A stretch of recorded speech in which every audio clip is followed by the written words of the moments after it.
Hey, what's up guys? It's Mike from Missouri. I'm back on the Case 1840 restoration, and I'm making some stiffener plates for the axle housings. Well, after sandblasting my frame, I've been doing some research, and I caught wind a while back on an issue that the frames would crack at the lower studs.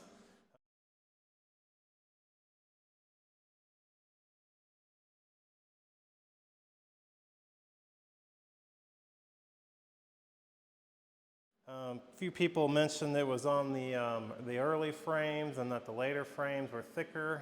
I'm not so certain that's the case. As far as only affecting the early frames anyway, the cracking seems to occur on both the late and the early frames if the machines are used in an environment where they're abused, like concrete work, or they have solid rubber tires or tracks or something on them. But anyway, I'm making these stiffener plates. Let me show you what I'm doing here.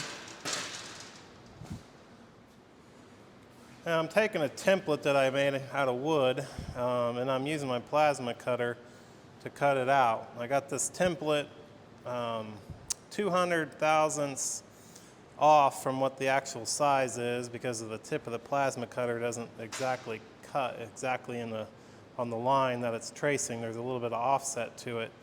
It took me a couple times to get the right pattern. Here's one of them I tried. But I got 3 of these cut out now. I got the last one to cut. Let's get going on that. I'm using a prime weld cut 60 at 40 amps with 55 pounds of air pressure. This is 10 gauge steel. Now I know this is not a drag tip and you're not really supposed to do this, but the insulated drag tips that I have ordered haven't come in yet, and I want to get this done while I have time.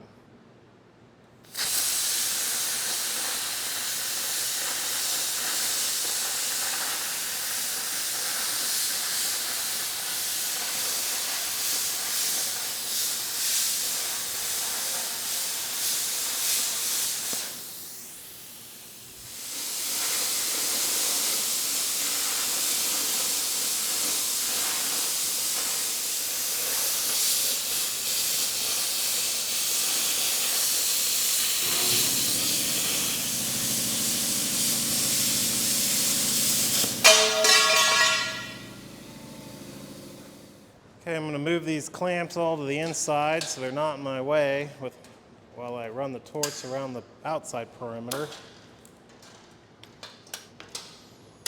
As you can see, the torch doesn't quite cut to the template, so you got to compensate your template.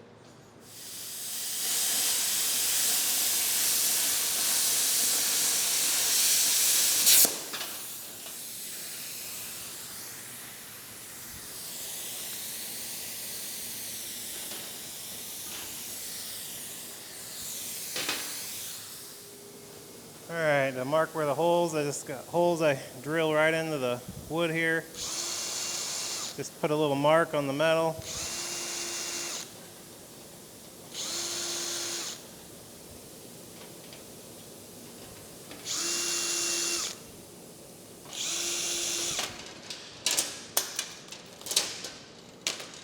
Okay, I'll get all these cleaned up and I'll move on to drilling the holes for the studs.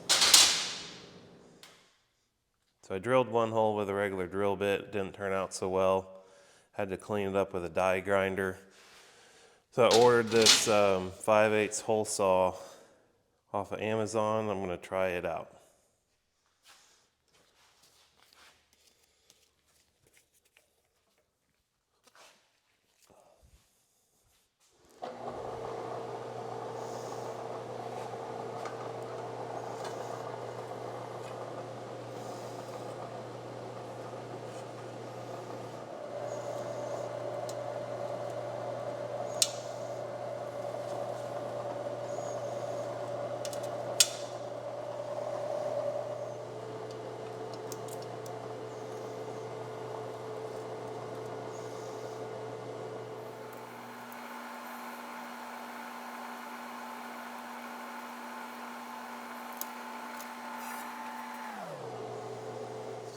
Alright, so I need to make a switch on my process here. The pilot bit's small, so it needs to turn fast. And then I need to slow it down when I do the hole saw part. So I'm going to drill all the pilot holes first, and then come back and do the hole saw.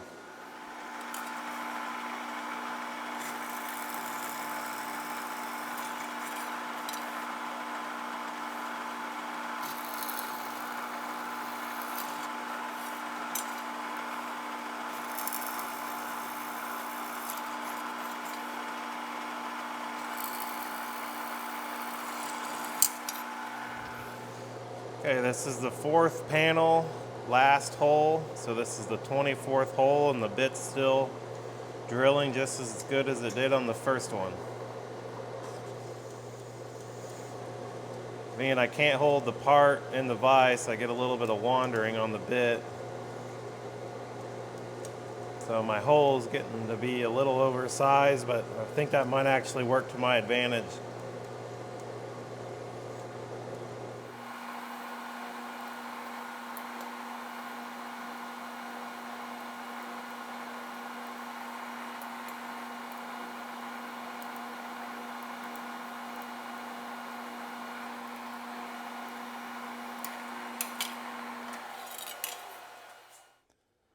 So this area we're trying to reinforce, has the potential for cracking.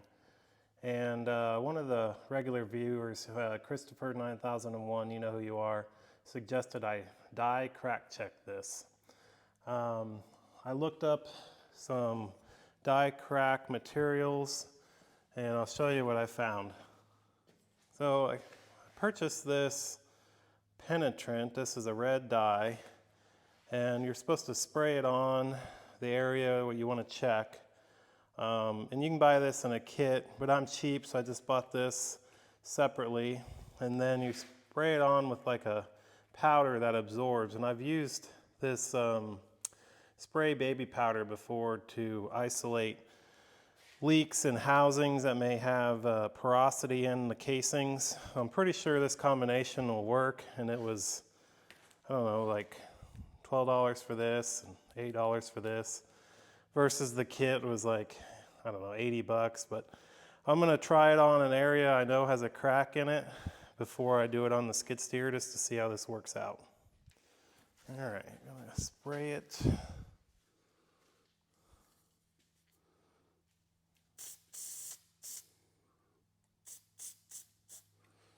Now that's supposed to have a 5-minute working, or 5-minute time you're supposed to let it sit before you wipe it off. Okay, it's been about 10 minutes. I'm gonna wipe the dye out of here.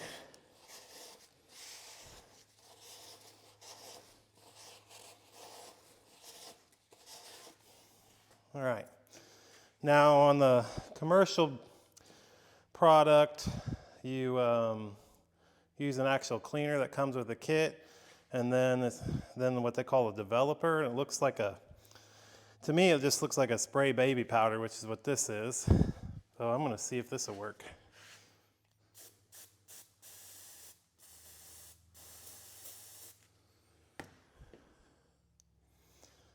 There we go.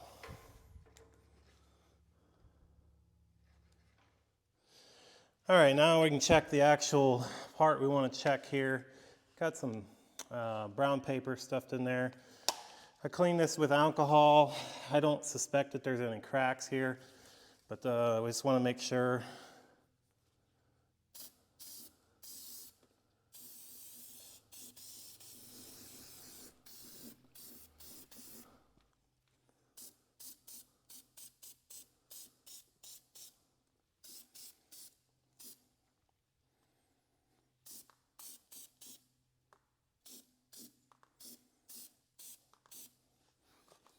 Now we'll let that sit for 5 minutes, and we'll do the same thing. Wipe it off and spray it with that baby powder. All right, it's been 5 minutes. We're gonna wipe this off.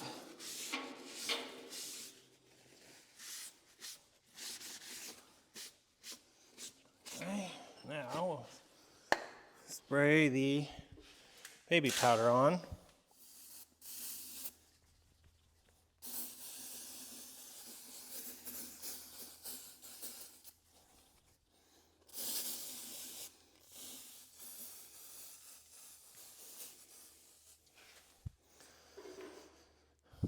Okay, I think it's pretty safe to say that there are no cracks.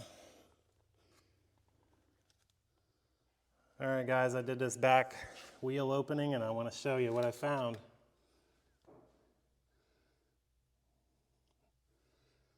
There and there. I already scraped this one off, but it's right.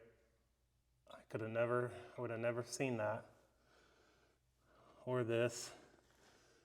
But this one for sure. Now that you can kind of smear stuff in it, you can see it.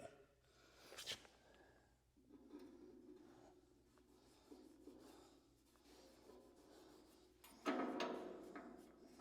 think there's one there too. That one I'm not so certain of. I had to investigate that, but thank you, Christopher. May have just saved me a bunch of time. So I made these reinforcement brackets, and they're sized as big as I can get them because of the where the top and bottom of this plate mounts to the inner frame, and there's no way to get it in there without slitting the top. So you actually have to corkscrew it in. Let's see here. So it goes like that. I even forget how to do it half the time.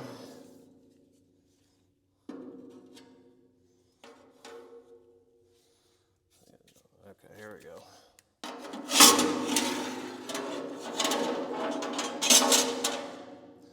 All right, so that's going to sit inside. I checked the clearance. Because of this extra material, I had to try to find some studs that would change the location of the knurl. You can see on this one the knurl's all the way down at the head. There's a gap here. These are the same length, but I tested the length is okay still. And on the back side, you have these hardened washers, so it's going to go the hardened washer through the plate and then through the original frame. And then to take care of the slit, I'm going to do a plug weld right here. Got to plug weld the slit together and hold it to the frame.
If that's all it takes, that's a lot easier than I anticipated.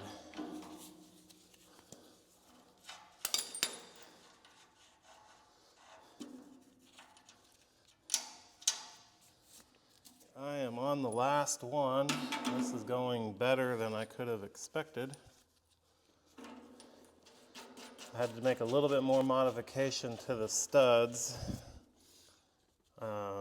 The knurling was a little too long and it was protruding out too much, and it was going to interfere with the hub assembly, so I put it back in the lathe and cut that back. Actually, that one right there I put in and I didn't cut it back. I'm going to take it back out.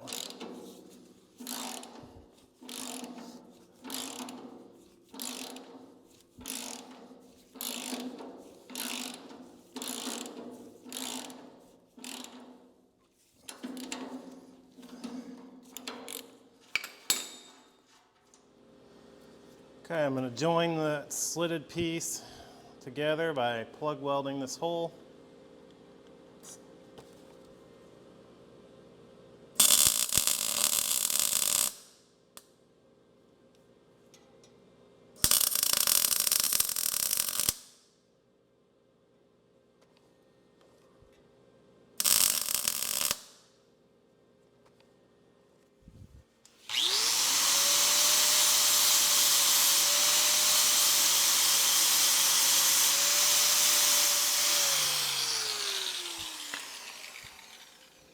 Okay, got the hub test fit up on there.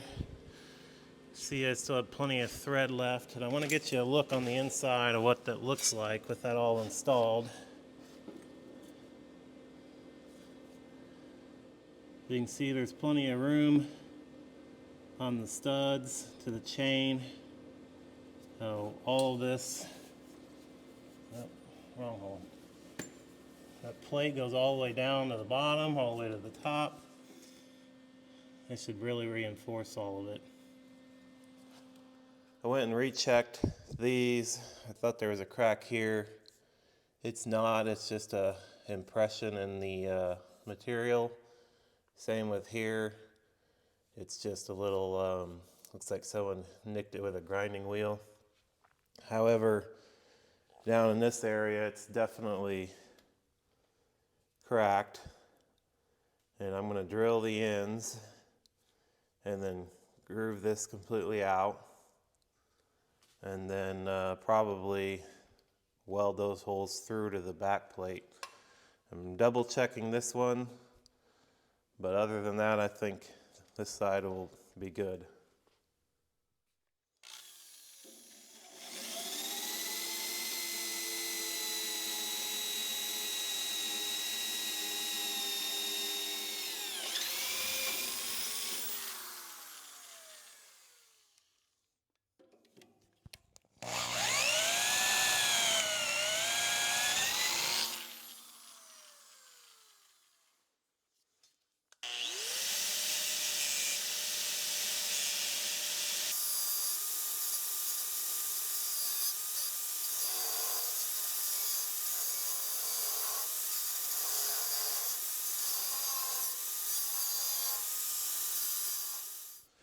I got the 2 holes drilled and I grooved this out. I'll get the plate on, I'll plug weld these and fill this groove in, and that should take care of this cracking issue.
So the repair turned out really well.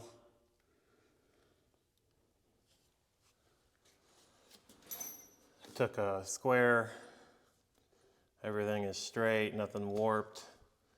Before I put the studs in, I kind of peened down the holes. They were mushroomed out a little bit, but I used a square crossed, has a straight edge to make sure they weren't proud of the surface.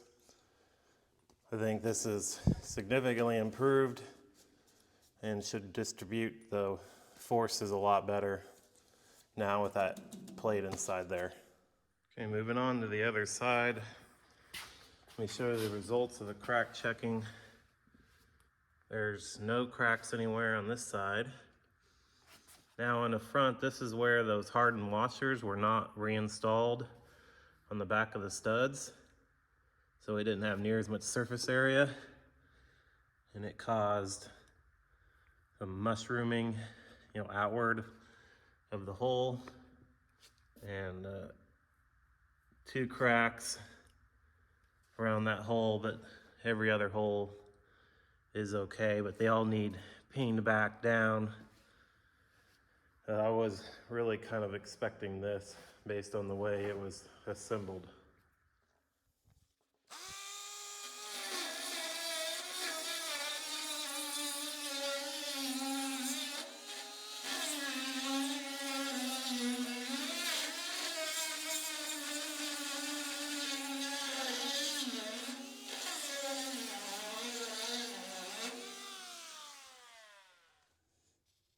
I think I'll fill this in with weld, grind it down, and I'll use the rotary burr to clean up the hole. I could put the stud in there and then do it. I'm afraid it might get too much weld on the stud, which really won't hurt anything unless you're needing to replace that in the future.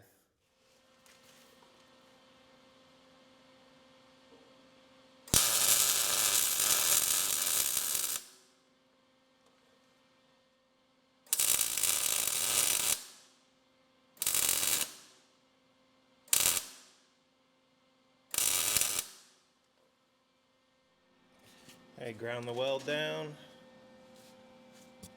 Got a little bit of weld inside the hole. I took it out with the rotary burr. It should be good. All right, guys, I'm all done with the frame reinforcement. I'm going to give you a little bit of an overview.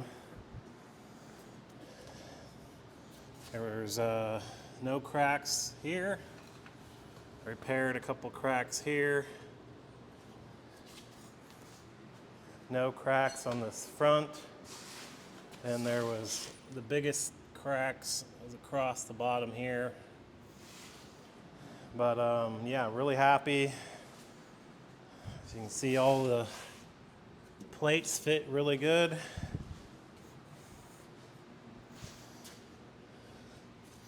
Plug welded them together up top. So all in all, I think this is significantly stronger than it was. Real happy with the results. Okay, we're continuing on with more frame repairs. We have an issue here where this rear engine mount is and this hitch. I think what happened over the years is dropping off at curbs or things with this kept bottoming out, and it's bent it up, but it's also slightly bowed this piece up.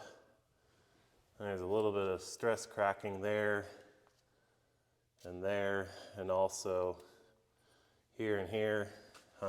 Putting a level or straight edge across there, you can see a very slight bow. It's not crucial, but I'm gonna try to get this back into alignment. Trying to do it cold first. And if I need to, I'll put some heat into this, but I'm going to hit on this with a sledgehammer and hope I can pull this back down to where it's supposed to be. I have the jack stands moved further away and under a stronger area, so let's see if we can get that moved back.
that's about completely perfect now. And the cracks on the ends actually closed up a little bit. These got a little bit wider, but I'll groove these out and weld those back.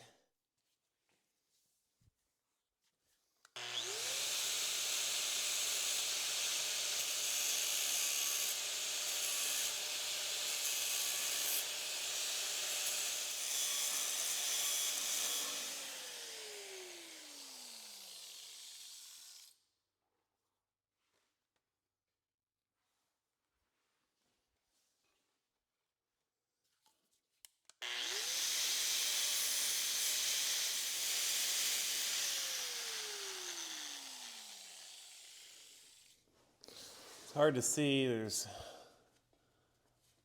one right there.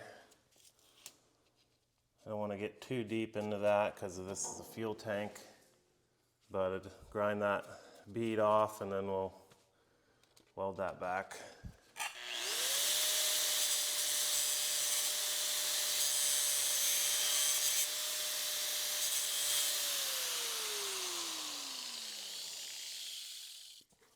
The grinding wheel's too big to get in where I need to be. I need to take some more out of this. I can see the crack kind of propagating up around this radius.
Okay, here's what we're looking like after a bit of cleanup. I welded all the way around, which I did not have that weld up and around before. Same on the sides. You got the bottom and back side welded in, which was not before. So that should completely resolve all the issues back here. I'm happy with that. All right, so a couple videos back, I washed this hydraulic tank out and this fuel tank out. There's quite a bit of water and rust in the bottom of this. I had this plugged off during sandblasting, but I've done a lot of heating into this area, and I want to use a bore scope down in here to get a good idea of what the inside of this tank looks like. If I need to do additional cleaning, I'm definitely going to wash it out again, but I don't know if I need to use some sort of phosphoric acid to dissolve the rust. So I'll get down in there and we'll see what that looks like so we can figure out what we need to do.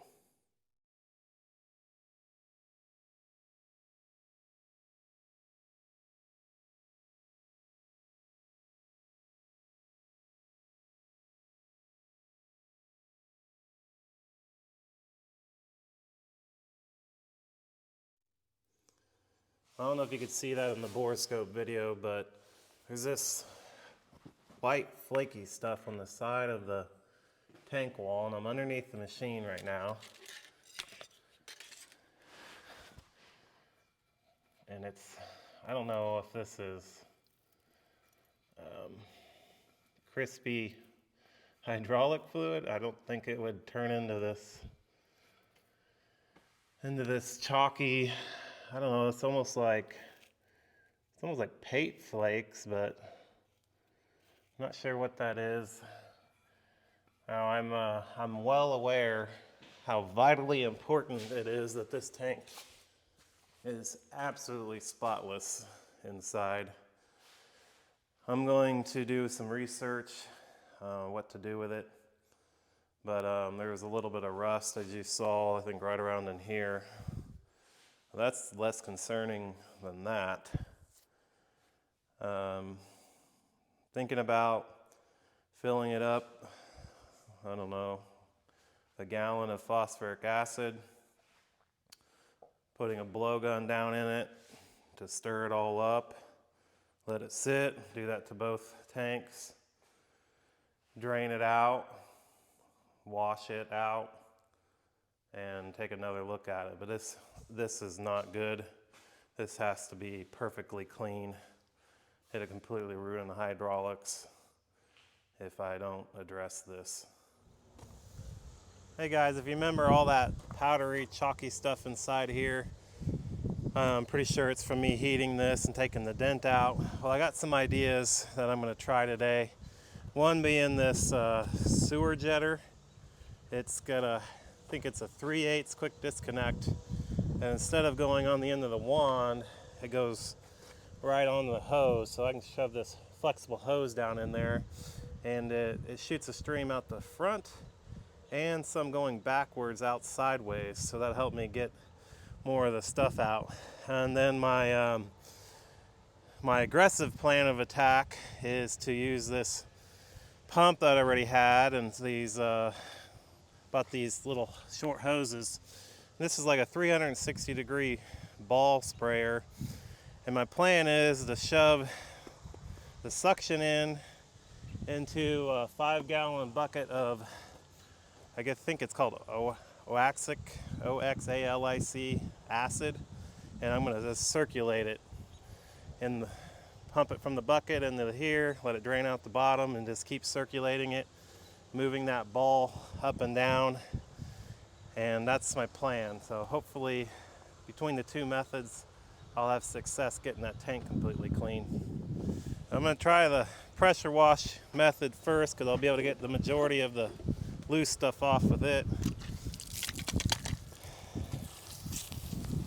Oh, getting it on my mic. Okay, so I had to take my mic off. I have it hooked to the camera here. It's going to have to stay back because I don't want to ruin it. So the sound quality in this next part's not going to be as good. But I'm going to do what I can here to zoom in on what I'm doing.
Working.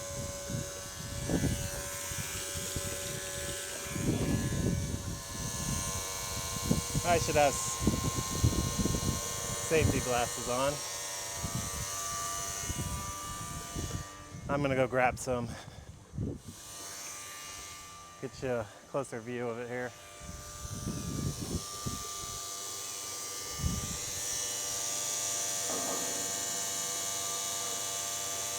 Oh, get it on my camera.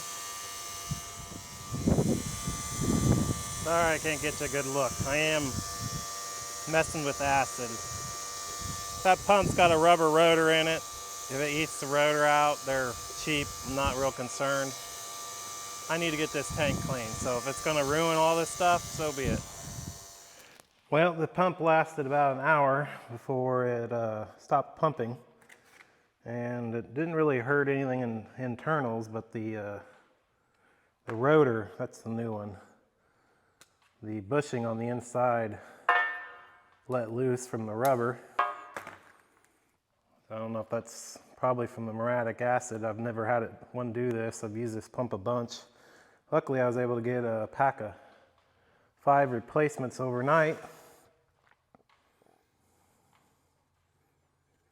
The beauty of these pumps is how simple they are.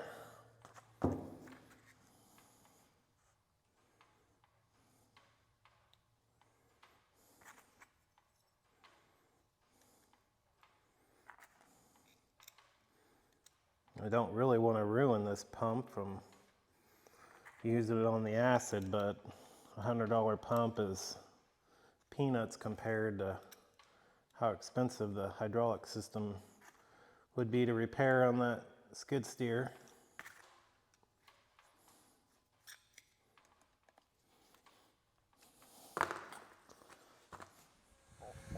We are back in business. It was 90% clean. The muriatic acid's definitely cleaning the tank up. I had 2 little 1/2-inch pieces on the back that still wasn't cleaned off, but the huge area is all gone. It's doing a great job. I just didn't quite have enough flow time and the impeller went bad, so another half an hour, I'll wash it out, check it again, and that should be enough. For the rest of the machine, I'm using this concrete and metal prep, like from Clean Strip. This is a phosphoric acid-based cleaner. It leaves this white residue. So I'm seeing if I need to brush that all off, or if I can wipe it off real easy with some alcohol or mineral spirits.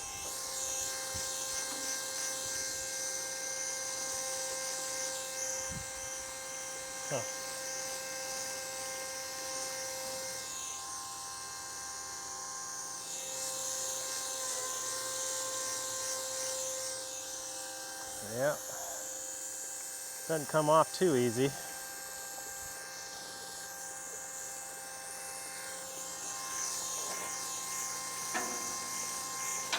Comes off better just dusting it off than anything, really.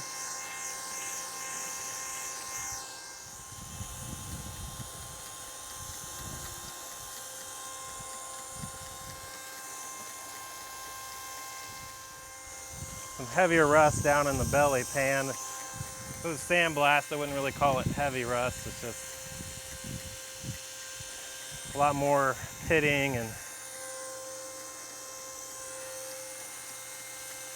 so I'm gonna give it some more time.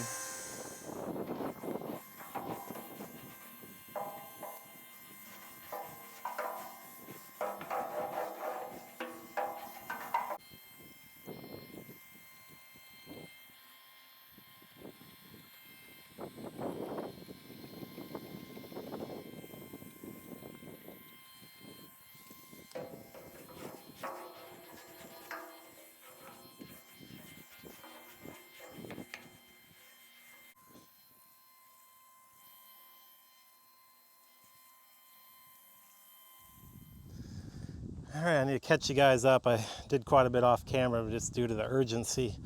I went from pumping the acid through over and over and over and over. I don't know, I probably ran it through for at least 2 hours total. There's what's left of it. And then I went right with the sewer jetter attachment on the pressure washer, let it ran in there about 15 minutes and moved it up and down, up and down. And then right after that, I had hurried up and cleaned these hoses and pump out from the acid, and I pumped new hydraulic fluid through that 360-degree wand end and moved it up and down and coated the whole inside of the tank with clean hydraulic oil. So it should be 100% covered. which is good shots of it. The only, that black is just mill scale from the, from the sheet metal that's still on there, but all the white stuff is gone. And now I'll I can let it drip a little bit more. I'll put the plug and the lid on, and the tank should be done. I'm gonna put a little bit of oil. Now smear some oil around in here. It's already got a pretty good coat.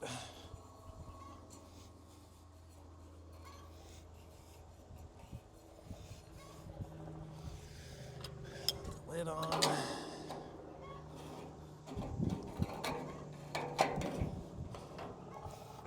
And I will put the drain plug in.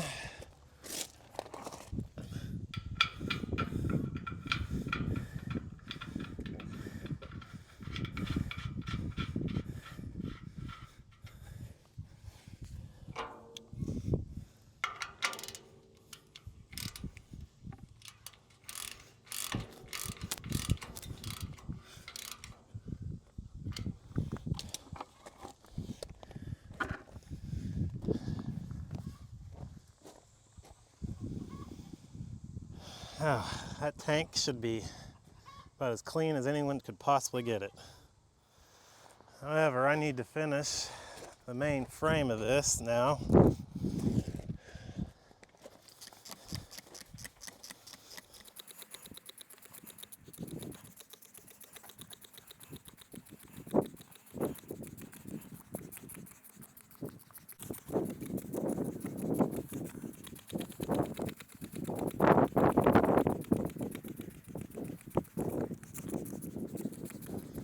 All right, I hope this is the final wash.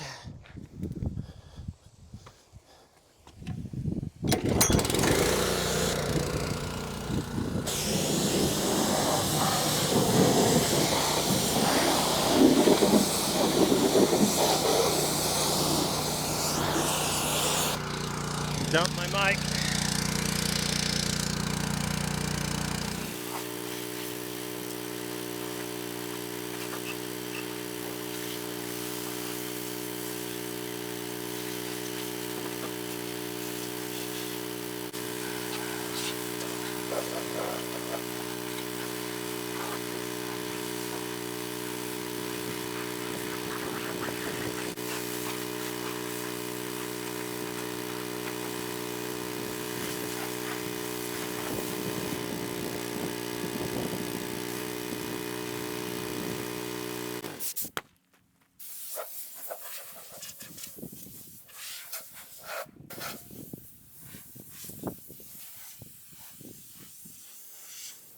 Well guys, I'm back in the shop with the skid steer frame, and it's got surface rust all over it again.